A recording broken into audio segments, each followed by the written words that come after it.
Pour ce qui me concerne, il faut distinguer ce qui sont des ingérences qui manipulent l'information. Պետք է տեսնել, թե որոնք են միջամտությունները, որոնք փորձում են մանիպուլյացիայի ենթարկել ժողովրդավարական կյանքը բաց երեսով, քաղաքական ստանձնվող որոշումներով եւ դիրքորոշումով։ Ես ստանձնում եմ այս աջակցությունը, ես ստանձնում եմ այս գործընկերոջը, որին վստահում եմ 8 տարի ի վեր, ինչպես անում եմ, արել եմ Մայա Սանդուի աջակցելով, Մայա Սանդու, որը դիմակայում էր ոչ եվրոպական ընտրություն,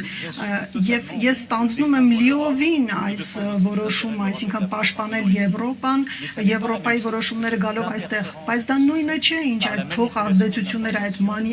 տեղեկատվության մանիպուլյացիան, ԶԼՄ-ների միջոցով, կեղծ տեղեկատվություն տարածելու միջոցով, փորձելով ապակայունացնել իրավական պետությունը, տարբերությունը սրանում է, եւ բոլոր հարաբերությունները բացահայտ ներկայացված են, շատ պետության ղեկավարներ աջակցել են, գնացել են աջակցելու Մոլդովային, չի կարելի խոսել այստեղ միջամտության մասին, այստեղ բաց երեսով միջամտություն է եւ ի հակառակը կան այլ միջամտություններ օտարերկրյա գործակալների միջոցով, Մոսկվայի պատվերով, որոնք փորձում են կեղծել ժողովրդավարությունը։ Ես տալիս եմ իմ հաստարկները, ես մասնակցում եմ